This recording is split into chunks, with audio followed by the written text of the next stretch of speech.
사랑하는 동산교회 모든 권속들께 또 오늘 함께 예배드리는 모든 분들께 주님의 위로와 평강이 함께 하시기를 간절히 축원합니다.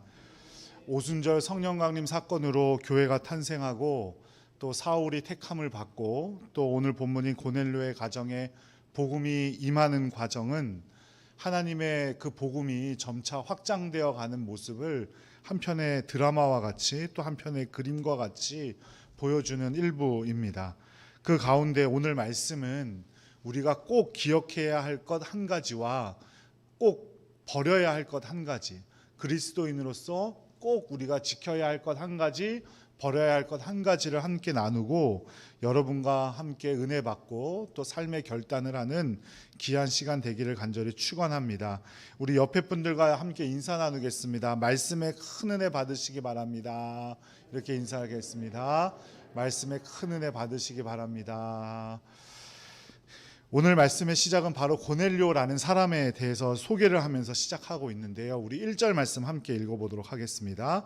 가이사랴에 고넬료라 하는 사람이 있으니 이달리아 부대라 하는 군대의 백부장이라. 가이사랴는 그 지중해의 연안에 있던 도시인데요. 팔레스타인 지역에 로마군의 총본부가 있던 도시가 바로 가이사랴예요. 가이사랴는 원래 있던 도시가 아니고 로마 황제 아우구스투스에게 바쳐진 계획으로 돼서 설계된 도시예요. 굉장히 잘 꾸며져 있고 번화된 도시로 당시의 행정의 수도 또 팔레스타인 지역의 군사의 수도가 바로 가이사랴라는 도시입니다. 그러니까 고넬료는 그곳에 살던 이달리아 부대의 백부장, 그러니까 이달리아 부대라는 건 이탈리아 부대라는 것 뜻인데 로마 중앙군, 그러니까 로마의 중앙군의 백부장이에요. 어설프게 팔레스타인 지역에서 채용된 군인이 아니라 로마 황제의 직속 부대의 백부장이라는 거죠. 백부장은 지금으로 따지면 뭐 중대장쯤 되지만 그 당시에는 인구가 지금보다 훨씬 작았기 때문에 백부장쯤 되면 엄청난 높은 지위에 있었던 사람이라고 생각해도 될 겁니다. 그런 사람이 이방인인데 말씀에 뭐라고 소개하고 있냐면 10장 2절 말씀에 보니까 그가 경건하여 이렇게 말하고 있습니다. 하나님 앞에 경건하였다는 뜻이죠. 그가 경건하여서 보인 세 가지의 행동이 있는데 그 세 가지가 뭐예요? 말씀을 보면 온 지방과 더불어 하나님을 경외하며 또 백성을 많이 구제하였고 네 번째는 하나님께 항상 기도했다라는 겁니다. 즉 경건의 모습은 그저 점잔 빼는 거나 그저 하나님 앞에 뭐 열심히 기도하고 있는 모습들을 사람들에게 보여주거나 하는 것이 아니라 하나님을 경외하는 삶, 백성을 구제하는 삶, 또 항상 기도하는 삶이 어떤 삶이라고요? 경건한 사람의 삶이다라는 거예요.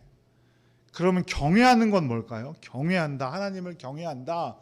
글자 그대로 해석하자면 두려워한다는 거예요. 두려워한다. 그런데 이 두려워한다는 건 귀신 보고 두려워하듯이 그런 두려움을 말하는 게 아니라 내 인생의 주도권이 누구에게 있음을 인정한다는 거예요. 예수 그리스도께 있다는 것을, 하나님께 있다는 것을 인정하는 거예요. 그게 바로 경외입니다. 우리가 회사에서 우리의 인사권을 가지고 있는 우리의 상사들을 기쁘게 하려고 하고 상사가 시키는 일에 최선을 다하려 하려고 하고 그런 일들을 하잖아요. 그죠? 그것과 마찬가지예요. 우리가 경외한다면, 하나님을 경외한다면 하나님을 두려워할 줄 알아야 되고 하나님을 기쁘시게 하기 위해서 최선을 다해야 합니다. 교회 다닌다고 그저 구원을 받는 게 아니고 경건은 그저 조용하고 점잖게 있는 것도 아니고 하나님을 경외하는 게 바로 경건입니다. 그리고 또 그 경외하다라는 말씀 앞에 뭐가 붙어 있냐면 온 집안이 하나님을 경외했다 이렇게 말해요. 그 고넬료는 가족과 함께 하나님을 경외했던 사람이에요. 가족이 모두 구원받은 가족들, 우리가 인과기도 되었더라고 하죠. 그런 가족이었어요. 우리 가족 중에 믿지 않는 가족들이 있다면 눈물로 씨를 뿌리며 기도해야 할 줄로 믿습니다. 주님의 복음을 전해야 합니다. 물에 빠져 죽어가는 가족이 저 눈앞에 있다면 그저 아무렇지도 않게 한가롭게 지켜보고 있을 분들이 어디 있겠습니까? 119를 부르든지 구해줄 사람을 찾든지 던져서 그 사람이 잡고 의지할 만한 튜브나 이런 것을 찾든지 난리가 나겠지요. 마찬가지예요. 우리가 주님 예수 그리스도를 믿지 않아서 죽어가는 가족들이 있다면 어떻게 해서든 복음을 전하려고 애써야 합니다. 기도해야 합니다. 그것의 비결은 오늘 오후 예배 전도자가 받을 복이라는 설교에 나오게 됩니다. 내가 잘 믿는다고 우리 자녀들이 천국에 같이 갈 수 있는 것도 아니고, 내가 잘 믿는다고 우리 부모님이 천국에 가는 것도 아니고, 사랑하는 가족들과 함께 천국에 가야 하는데 하나님을 함께 경외해야 합니다. 하나님을 두려워할 줄 알고 우리 삶의 주도권이 하나님께 있음을 인정해야 합니다. 유행가에서는 내 인생은 나의 것이라고, 내 인생은 나의 것이라고 그렇게 노래하지만 내 인생은 나의 것이 아니라 우리 주님의 것이라고 고백해야 합니다. 어떻게 해서든 하나님을 기쁘시게 하는 사람이 되어야 합니다. 그것이 하나님을 경외하는 사람의 모습입니다.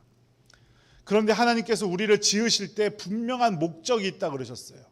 이사야서 43장 21절 말씀에 보면 분명한 목적이 뭐냐면 그들이 나를 찬양하게 하려고 한다라고 말씀하셨어요. 우리가 지음을 받은 목적은 하나님을 찬양하는 거예요. 그게 가장 잘 사는 방법입니다.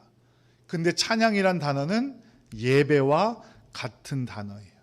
가장 기본적으로 하나님을 기쁘시게 하고 하나님을 경외하는 방법은 바로 예배입니다.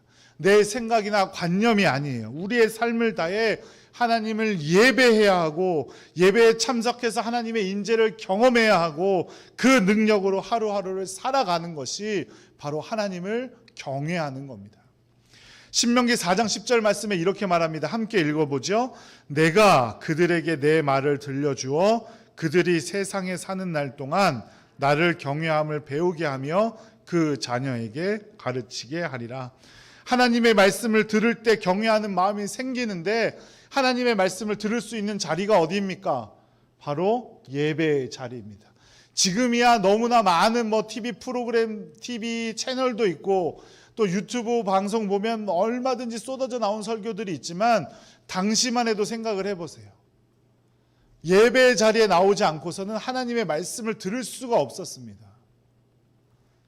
그러니까 그들에게 내 말을 들려주어 그들이 사는 날 동안 나의 경외함을 배우게 한다는 건 예배를 통해서 경외함을 가르쳐 주시겠다는 거예요. 시편 111편 10절 말씀엔 또 이렇게 말해요. 여호와를 경외함이 지혜의 근본이라. 그의 계명을 지키는 자는 다 훌륭한 지각을 가진 자이니 여호와를 찬양함이 영원히 계속되리라. 여호와를 경외함이 지혜의 근본이다. 살아가는 이 세상을 살아가는 원리, 최고의 원리, 그것이 하나님의 지혜인데 그 지혜가 어디서 나오느냐? 바로 여호와를 경외함에서 나온다. 여호와를 예배하고 예배를 통해 얻는 힘에서, 얻는 능력에서 우리가 이 세상을 살아갈 최고의 원리를 배우게 된다 이 말입니다. 그리고 다윗은 여호와 하나님께서 자신을 경외하는 자를 긍휼히 여겨주신다고 고백했습니다.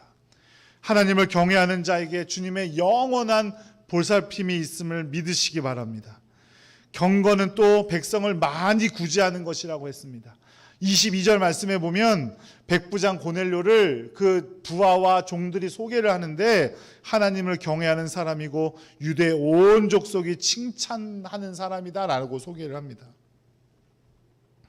얼마나 백성을 많이 도왔으면 그런 칭찬을 받을까요? 그것도 자신의 민족이 아니잖아요. 우리나라로 따지면 일제시대 때 우리나라에 온 일본 군인이 우리나라 사람을 그렇게 많이 도와서 많은 사람에게 칭찬을 받았다는 거예요. 그 정도 칭찬 받으려면 얼마나 많이 돕고 또 도왔겠습니까? 머릿속에만 있는 경건은 아무 소용이 없어요. 머릿속에만 있는 구제는 아무런 소용이 없습니다. 야고보 사도는 헐받고 일용할 양식이 없는 형제와 자매들에게 그 몸에 쓸 것을 주지 않는다면 아무 유익도 없는 거라고 했습니다. 텔레비전에서 불쌍하고 힘들고 어려운 분들이 나오는데 그냥 눈물만 짓고 끝나는 거. 아, 마음이 아프다. 잘 됐으면 좋겠다. 아무 소용 없는 거라고 합니다. 머릿속에만 생각하고 행함이 없는 것은 죽은 믿음이라고 했습니다. 존 웨슬리는 갈라디아서 5장 6절에 할례나 무할례나가 중요한 게 아니라 오직 중요한 것은 사랑으로서 역사하는 믿음이라고 했습니다. 할례냐 무할례냐가 믿음에 어떤 영향도 주지 못하지만 중요한 것은 사랑으로서 역사하는 믿음이라고 말했어요.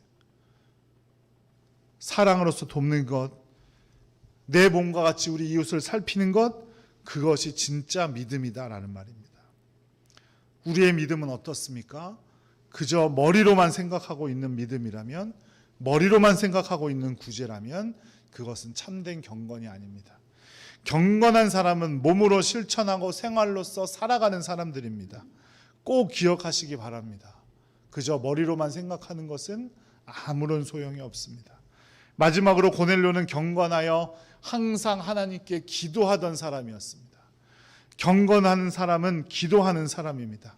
초대교회 사람들은 시간을 정해놓고 기도했죠. 3시, 6시, 9시. 즉 우리 시간으로 따지면 9시, 12시, 오후 3시입니다. 꼭 그렇게 기도했어요. 그리고 더 엄격하게 기도했던 유대교 랍비들은 하루에 5번, 하루에 7번까지도 시간을 정해놓고 기도했습니다.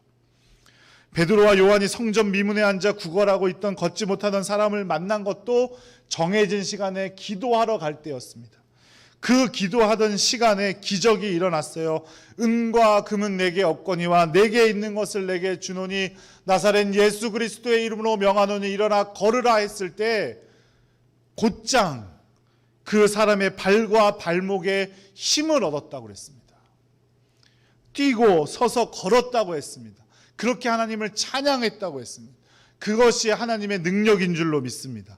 기도에는 그와 같이 능력이 있습니다. 따라서 경건한 자는 능력이 있는 사람입니다. 야고보서 5장 15절에서 16절 말씀을 함께 읽어보도록 하겠습니다. 믿음의 기도는 병든 자를 구원하리니 주께서 그를 일으키시리라. 혹시 죄를 범하였을지라도 사하심을 받으리라. 그러므로 너희 죄를 서로 고백하며 병이 낫기를 위하여 기도하라. 의인의 간구는 역사하는 힘이 큼이니라. 아멘. 의인의 간구는 역사하는 힘이 큼이니라. 사람에게 있어서 가장 위로가 되는 것이 자기와 같은 처지의 사람과 함께 대화를 나누는 거라고 합니다. 사람과의 대화에도 그런 위로를 받는데 하물며 하나님과의 영적 대화인 기도를 쉬지 않는 사람은 얼마나 많은 유익을 얻겠으며 얼마나 많은 위로를 받겠습니까?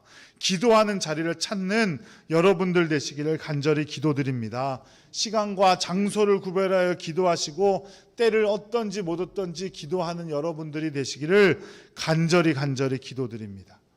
그런데 우리의 일상 속에서 그렇게 하기가 쉬운 일은 아닙니다.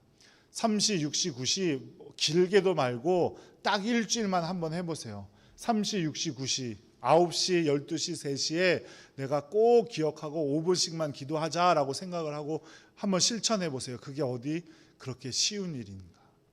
그래서 교회에서 자꾸 교회로 모여들게 합니다. 그래서 기도하게 해요. 새벽 기도회도 하고 금요 기도회도 하고 특별 새벽 기도회도 하고 특별 저녁 기도회도 하고 왜 그렇게 하겠습니까? 여러분들을 목사가 괴롭히기 위해서가 아니에요. 헌금 많이 걷고자 하는 홈도 아닙니다. 기도하는 곳에서 기적이 일어나고 기도하는 가운데 경건의 훈련을 할 수가 있기 때문이에요. 무협지나 영화에 보면 부모의 원수를 갚기 위해 절치부심하는 주인공들이 나옵니다. 어떻게 해요? 원수를 만나고 나서야 그 사람들이 훈련을 하고 칼을 갈고 닦나요? 그렇지 않죠. 언젠가는 만나면 내가 하리라 이러면서 힘든 훈련의 과정을 거쳐 나갑니다. 그런 주인공이 꼭 나오죠. 그리고 어떻게 해요? 질 것 같다가 끝에서 겨우겨우 아슬아슬하게 꼭 승리를 거둡니다. 경건의 훈련도 마찬가지예요. 어려움을 만났을 때, 내가 힘든 상황을 만났을 때 그제서야 부랴부랴 칼을 갈고 그제서야 경건의 훈련을 하려고 하면 이미 늦었어요. 또 하나님께서 쓰시고자 할 때 그제서야 훈련 받으면 이미 늦었어요. 그 기회는 다른 사람에게 넘어가 버리고 그 어려움들을 이기지 못하고 지게 되는 겁니다. 평소에 우리의 일상 가운데 경건의 훈련을 하는 여러분들 되시기를 간절히 바라요.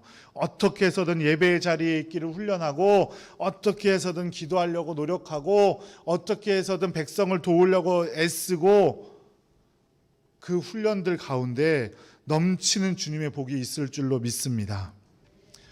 우리가 경건해야 합니다. 그리스도인은 경건한 사람이어야 해요. 하나님을 경외하고 백성을 구제하고 기도하는 일을 멈추지 않는 여러분들 되시기를 간절히 축원합니다. 두 번째는 이제 하지 말아야 할 것을 보도록 하겠는데요. 고넬료를 통해서 우리가 해야 할 것을 보았다면 하지 말아야 할 것은 베드로의 모습을 통해서 보도록 하겠습니다. 베드로가 기도를 하고 있었죠. 육시의 기도를 하고 있었어요. 그런데 하늘이 열리면서 한 그릇 같은 것이 내려왔는데 큰 보자기 같은 것이 내 기퉁이를 달아 하늘에서 내려왔습니다. 근데 그 안에 각종 네 발 가진 짐승과 기는 것과 공중에 나는 것이 그 안에 들어 있었는데, 그리고 소리가 들리기 시작했어요. 그것들을 어떻게 하라고요? 잡아 먹어라, 이렇게 소리가 내려오기 시작합니다. 그런데 유대인들은 먹는 것과 먹지 못하는 것이 분명하거든요. 그것을 코셔, 유대인들이 먹는 음식을 코셔라고 하는데, 그 사람들은 비행기를 탈 때에도 그 비행기에서 코셔 음식이 제공되는지 안 되는지를 아주 엄격하게 따져서 그 음식을 먹어요. 그런데 베드로는 그래서인지 그 음식을, 그 동물들을 잡아먹지 않겠다라고 하죠. 10장 14절 말씀에 보니까 이렇게 말해요. 베드로가 이르되 주여 그럴 수 없나이다. 속되고 깨끗하지 아니한 것을 내가 결코 먹지 아니하였나이다 한데, 자기가 율법적인 생활을 잘 해왔다는 거죠. 자기는 깨끗하지 아니한 거 먹은 적이 없다. 그때가 점심시간이 육시니까 낮 12시예요. 점심시간이에요. 배고픈 시간이었어요. 그래도 거절했습니다. 그때 다시 하나님께서 이렇게 말씀하시죠. 15절에 또 두 번째 소리가 있으되 하나님께서 깨끗하게 하신 것을 내가 속되다 하지 말라 하더라, 이렇게 말했다. 하나님께서 깨끗하다고 하신 거였는데 베드로는 그래도 거절했어요. 자기가 가지고 있던 기준에 의해서. 그리고 3번 더 그런 소리가 있은 후에 그 보자기는 하늘로 올라가게 됩니다. 이게 우리의 모습은 아닌지 잘 점검해 보아야 해요.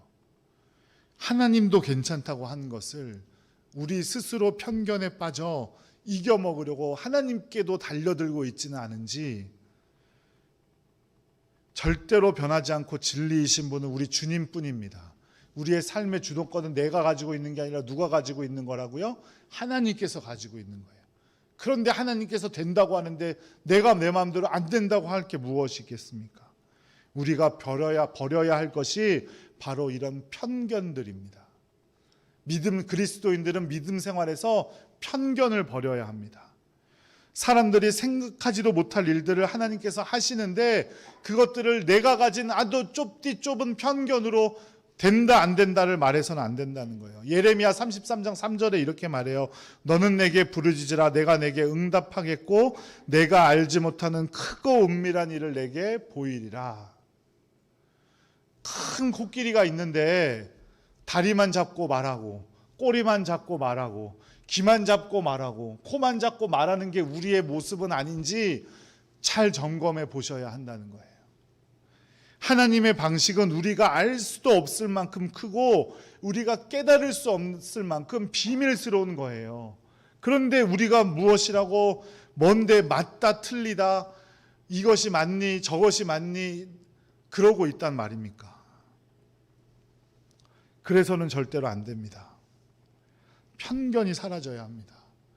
그래서 그 음식을 먹으라고 하신 것은 무엇이냐면 이방인들에게는 성령 체험이 없고 구원받지 못할 것이라는 그 유대인들의 편견을 깨버리시기 위한 것이었는데 베드로는 그 편견에 빠져버리게 된 거예요. 이처럼 편견은 하나님의 역사를 방해합니다. 우리가 갖고 있던 편견이 성령님의 역사를 방해하고 스스로를 가로막는 것들이 수없이 많습니다. 편견 때문에 하나님을 원망하고 하나님을 멀리하는 경우가 많아요. 이스라엘 백성들 보세요. 출애굽 때 어떤 편견을 가지고 있었습니까? 하나님을 따라가면 무조건 잘 먹고 잘 살 줄 알았겠죠. 약속하신 그 땅으로 가니까. 그런데 광야에서 먹을 것이 없고 광야에서 마실 물이 없으니까 그 편견에 사로잡혀 하나님께 대듭니다. 그러다 결국 어떻게 합니까? 애굽으로 돌아갔으면 좋겠다. 예수님 당시 유대인들은 어땠습니까? 예수님 처음에 공생애를 시작하실 때 수없이 많은 기적을 보여주니까 예수님을 그렇게 따르고 예수님이 메시아라고, 이제 예수님께서 언젠가는 전쟁의 칼을 드셔서 저 못된 로마 제국을 다 싸그리 물리쳐 주시고 우리를 평화롭게 살게 해주실 거야 라는 그 편견에 사로잡혀서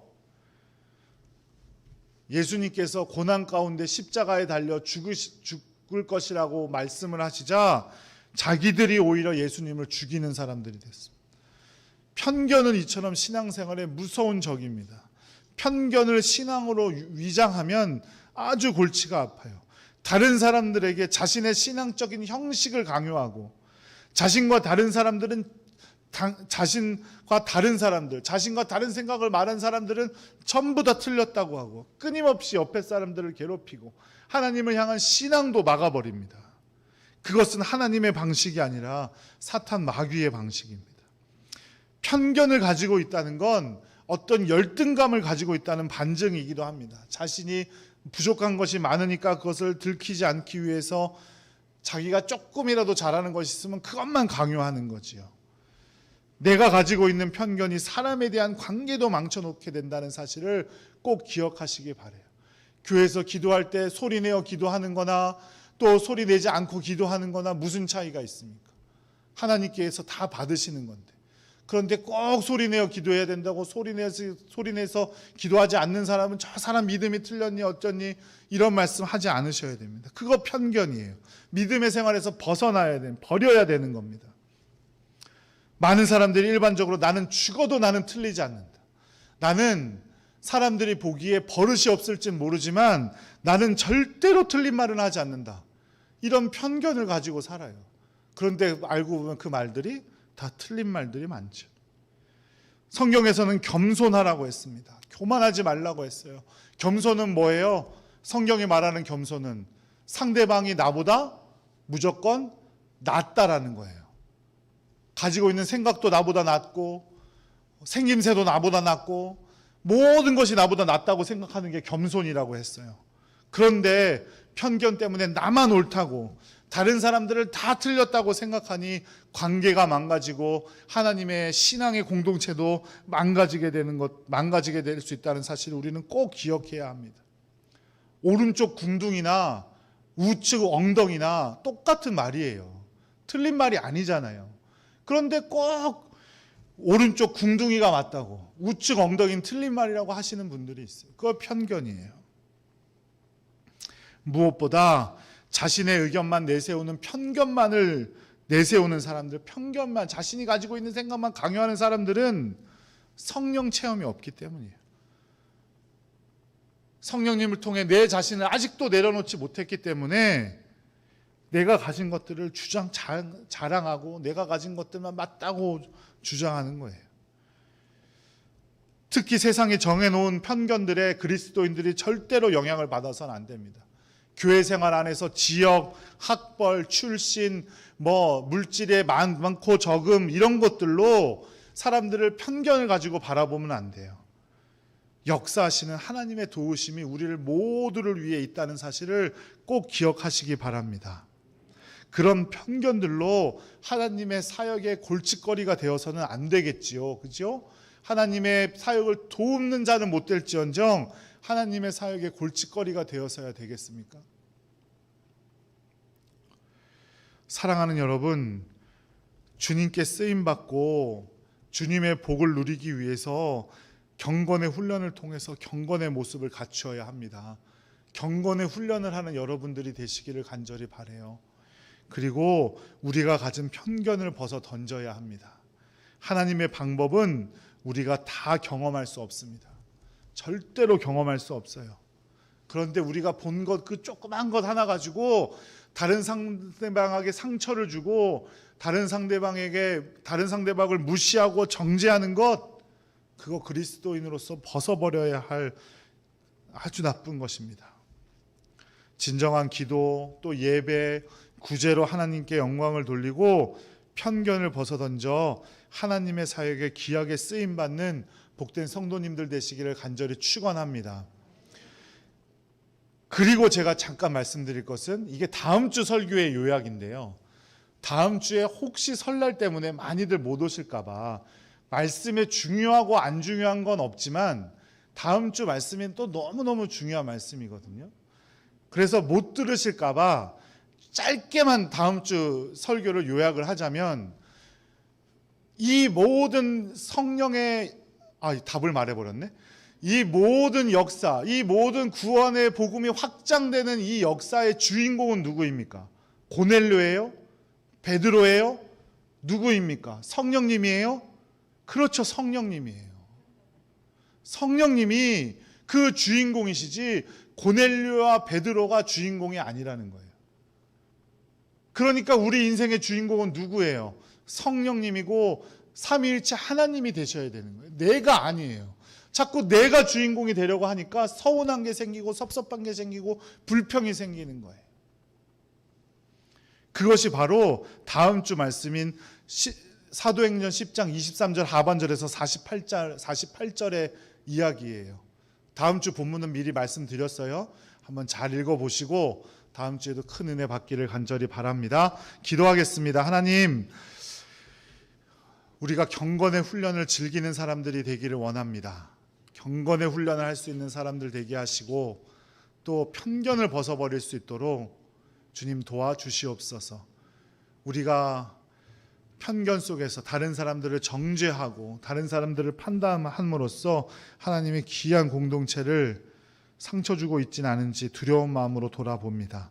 주님, 우리를 불쌍히 여기시고 긍휼을 베풀어 주시고 경건함 가운데 편견을 벗어버리는 귀한 그리스도인 될 수 있도록 함께하여 주시옵소서.